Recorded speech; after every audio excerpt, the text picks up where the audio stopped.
നമസ്കാരം. ഞാനിന്ന് എൻ്റെ വീട്ടിലുള്ള ഒരു സിമെൻറ്റ് പോണ്ടിനെ പറ്റിയാണ് ഇന്ന് പറയണത്. അപ്പോൾ ഞാനിതൊരു 5-6 വർഷം മുമ്പ് ഉണ്ടാക്കിയിട്ടുള്ള പോണ്ടാണ്. കോവിഡിൻ്റെ സമയത്താണ് ഞാൻ ഈ പോണ്ട് ഉണ്ടാക്കിയിട്ടുള്ളത്. അപ്പോൾ അന്ന് സമയത്ത് ഇത്തിരി ഫ്രീ ആയ സമയത്ത് നമ്മൾ ഉണ്ടാക്കിയിട്ടൊരു പോണ്ടാണ്. അപ്പോൾ ഇതിൻ്റെ ഒരു ലെങ്ത്ത് എന്നൊക്കെ പറഞ്ഞാൽ, ഒരു വലിപ്പം എന്ന് പറഞ്ഞാൽ ഓൾമോസ്റ്റ് ഒരു 15 അടി ഇതിനൊരു നീളം ഉണ്ടാവും. 15 അടി നീളവും ഒരു 7 അടി ഈ നീളവും പിന്നെ താഴോട്ടൊരു 2 അടി ഉണ്ടാവും. ഇതാണ് ഇതിൻ്റെ ഒരു മൊത്തത്തിലുള്ളൊരു വലിപ്പം. ഇപ്പോൾ മൊത്തത്തിൽ ഇതിലൊരു 6000 താഴെ ലിറ്റർ വെള്ളമാണ് ഈ ടാങ്കിൽ മൊത്തത്തിൽ കൊള്ളാം.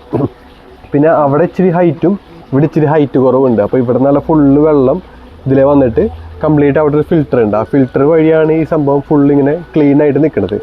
അപ്പോൾ ഈ ടാങ്കിനെ പറ്റിയാണ് ഞാൻ സംസാരിക്കുന്നത്. അപ്പോൾ നമുക്ക് ആദ്യം മീനിനെ പറ്റി പറയാം. അപ്പോൾ ഞാനിതിൽ ആദ്യമൊക്കെ നമുക്ക് ഇതിനെപ്പറ്റി വലിയ ഐഡിയ ഉണ്ടായിരുന്നില്ലല്ലോ, ഏതൊക്കെ മീൻ ഒരുമിച്ചിടാം ഉള്ളതിനെ പറ്റിയൊന്നും ഒരു ഐഡിയ ഉണ്ടായില്ല. അപ്പോൾ കുറേ കാണുന്ന മീൻ അവിടെ നിന്ന് ഇവിടെ നിന്നൊക്കെ കൊണ്ടുവന്ന് ഇടും. അങ്ങനെ കുറേ എണ്ണം അങ്ങോട്ടും ഇങ്ങോട്ടും തല്ലുപിടിച്ചാവും, കുറേ എണ്ണം ഇഷ്യൂസ് ആവും. അങ്ങനെ ഇപ്പോൾ ഓൾമോസ്റ്റ് ഇതിലൊരു 15 വെറൈറ്റി മീനുകളുണ്ട്. അതിൽ മെയിനായിട്ട് ഏറ്റവും കൂടുതലുള്ളത് കാർപ്പുകളാണ്. കാർപ്പ് അതുണ്ട്. പിന്നെ അതിലുള്ളത് പിന്നെ ഗൗരാമി ഉണ്ട്. 2 തരം ഗൗരാമികളുണ്ട്. ഒന്ന് ആൽബിനോ ഉണ്ട്, പിന്നെ ഒരു ബ്ലാക്ക് ഗൗരാമി ഉണ്ട്, ജയൻറ്റ് ഗൗരാമി കേട്ടാ. പിന്നെ കിസ്സിങ് ഗൗരാമി ഉണ്ട് ഇതിൽ. പിന്നെ ഇതിൽ ഷാർക്ക് ഉണ്ട്, ഒരു ആൽബിനോ ഉണ്ട്, പിന്നെ സാധാരണ ബ്ലാക്ക് ഷാർക്ക് ഉണ്ട്. ഷാർക്ക് എന്ന് പറഞ്ഞാൽ ഈ വാളേനായിട്ട് ഈ ഷാർക്ക് എന്ന് പറയാം. അപ്പോൾ അതുണ്ട്. പിന്നെ സെവറമുണ്ട്, ഒരു 2-3 ടൈപ്പ് സെവറങ്ങൾ ഇതിൽ കിടക്കുന്നുണ്ട്. പിന്നെ ഉള്ളത് സക്കറുകൾ, 2 തരം സക്കറുകളുണ്ട്. പിന്നെ പാരറ്റ് ഫിഷില്ലേ, ചെറിയ പാരറ്റ്, അതുണ്ട്. അങ്ങനെ ഒരു ഓൾമോസ്റ്റ് ഒരു ഞാൻ നേരത്തെ എണ്ണി നോക്കിയപ്പോൾ ഒരു 14-15 വെറൈറ്റി മീനുകൾ ഈ ടാങ്കിൽ കിടക്കുന്നുണ്ട്. അപ്പോൾ ഇതിൻ്റെ പ്രത്യേകത എന്ന് വെച്ചാൽ ഇതിലൊന്നും എല്ലാവരും അഗ്രസീവ് മീനുകളല്ല. ഇതിൽ അഗ്രസീവ് മീനുകൾ ഉള്ളതൊരു 2 ജാഗ്വാർ സിക്ലിഡ് എന്ന് പറഞ്ഞ സാധനമുണ്ട്. അത് ഇച്ചിരി അഗ്രസീവാണ്. പക്ഷേ ഇത്രയും വലിപ്പമുള്ള ടാങ്കിലായതുകൊണ്ട് അത് അങ്ങനെ വലിയ പ്രശ്നം ഉണ്ടാക്കാറോ ഉള്ള ഫൈറ്റിംഗ് ഒന്നും ഇല്ല അതിൽ. അപ്പോൾ ഇതിൽ ഓൾമോസ്റ്റ് ഒരു 3 സെൻറ്റിമീറ്റർ ഉള്ള മീൻ തുടങ്ങിയിട്ട് ഒരു 1.5 ഫീറ്റ് അല്ലെങ്കിൽ 1.5 അടി ഉള്ള മീനുകൾ അടക്കുന്നുണ്ട്. ഈ ജയൻറ്റ് ഗൗരാമിക്ക് ആൽബിനോ ജയൻറ്റ് ഗൗരാമി ഇത് ഓൾമോസ്റ്റ് ഒരു 1.5 അടിയൊക്കെ ഉണ്ടാവും. അപ്പോൾ അത്രയും വലിയ സൈസുള്ള മീനുകളും ഇത്രയും മീനുകളടക്കം ഈ ടാങ്കിൽ ഉണ്ട്. അപ്പോൾ ചെറിയ ചെറിയ മീനുകൾക്ക് ഞാൻ ഹൈഡ് ചെയ്യാനായിട്ട് ഇവിടെ കുറേ കല്ലും കാര്യങ്ങളൊക്കെ ഇട്ടിട്ടുണ്ട്.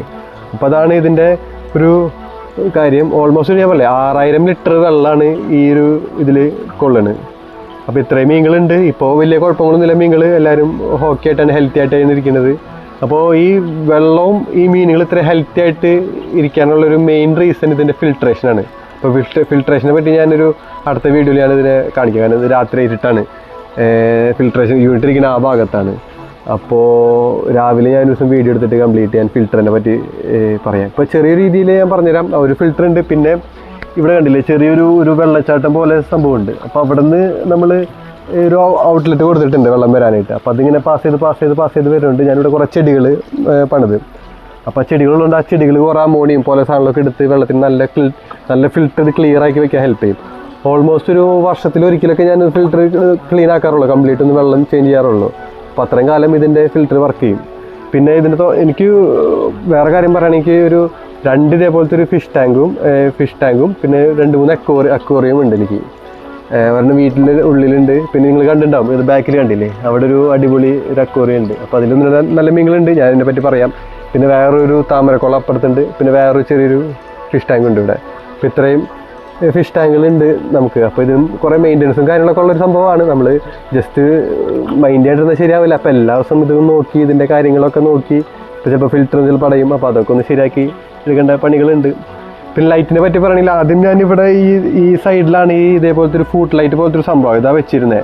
പക്ഷേ ഇതെന്താണെന്ന് വെച്ചാൽ ഇടയ്ക്കിടയ്ക്ക് ഭയങ്കര വെള്ളമായിട്ട് തൊട്ടടുത്തുള്ളതുകൊണ്ട് നമ്മൾ എത്ര വാട്ടർ പ്രൂഫ് എന്ന് പറഞ്ഞാലും കുറച്ച് കഴിയുമ്പോൾ അത് ഓട്ടോമാറ്റിക്കലി വെള്ളം കയറിയിട്ട് ഇത് അടിച്ച് പോകാം. അപ്പോൾ 2 വട്ടം ഞാൻ കംപ്ലീറ്റ് ലൈറ്റ് മാറ്റി. ഇപ്പോൾ ഞാൻ ഇതധികം യൂസ് ചെയ്യാറില്ല. അതിന് പകരം ഇവിടെ 2 നല്ല ലൈറ്റ് വെച്ചേക്കാം. അപ്പോൾ അത്യാവശ്യം ഫുൾ വ്യൂവും കിട്ടും, നല്ല കാണാനും പറ്റും. ഈവനിങ് സമയത്തൊക്കെ നമുക്ക് ഇവിടെ വന്ന് ഇങ്ങനെ ജസ്റ്റ് ഇങ്ങനെ ഒരു ഫീഡൊക്കെ ചെയ്ത് ഇവരെ മൂവ്മെൻറ്റൊക്കെ കണ്ടിരിക്കാൻ നല്ല രസമാണ്. ഈ കാർപ്പിൻ്റെ ഒരു ഗുണം അതാണ്, ഭയങ്കര മൂവ്മെൻറ്റുള്ള മീനുകൾ എപ്പോഴും ഇതിങ്ങനെ ഫുൾ ടൈം നീങ്ങിക്കൊണ്ടിരിക്കും. കോഴിക്കാർപ്പ് എന്ന് പറഞ്ഞ് വാങ്ങിയത് നല്ല രസമുള്ള കാർപ്പുകളൊക്കെ ഉണ്ടായിരുന്നു. ഇത് ഓൾമോസ്റ്റ് ഒരു 5 വർഷമായി. അപ്പോൾ ആദ്യ സമയത്ത് ഞാനിതിനെ ചെറിയ കോഴിക്കാർപ്പിന് നല്ല ഒരു 500 രൂപയ്ക്ക് കൊടുത്ത് ഞാൻ വാങ്ങിയിരുന്നു. കുറേ എണ്ണമൊക്കെ ചത്തുപോയി. പിന്നെ കുറേ എണ്ണം പിന്നെ ഇതേപോലെ ഞാനൊരു കൺഫ്യൂഷൻ വന്നപ്പോഴേ ഇതിൽ വേറെ 1-2 പ്രിഡേറ്റർ ഫിഷസ് ആയ നമ്മുടെ ഇതിൽ ഉണ്ടായിരുന്ന വേറെ കുറേ മീനുകളെ തിന്ന് തീർത്തായിരുന്നു. അപ്പോൾ അതിനെ പിന്നെ മാറ്റിയിട്ടാണ് ഇപ്പോൾ ഇതിൽ അങ്ങനെ അഗ്രസീവായിട്ട് മീനുകളൊന്നുമില്ല. എല്ലാവരും ഹാപ്പി ആയിട്ടാണ് ഇരിക്കുന്നത്. അപ്പോൾ അതാണ് നമ്മളെ ഫിഷ് ടാങ്കും ഫിഷ് ടാങ്കിൻ്റെ മീനുകളെയും പറ്റിയുള്ള കാര്യങ്ങൾ. അപ്പോൾ താങ്ക് യു.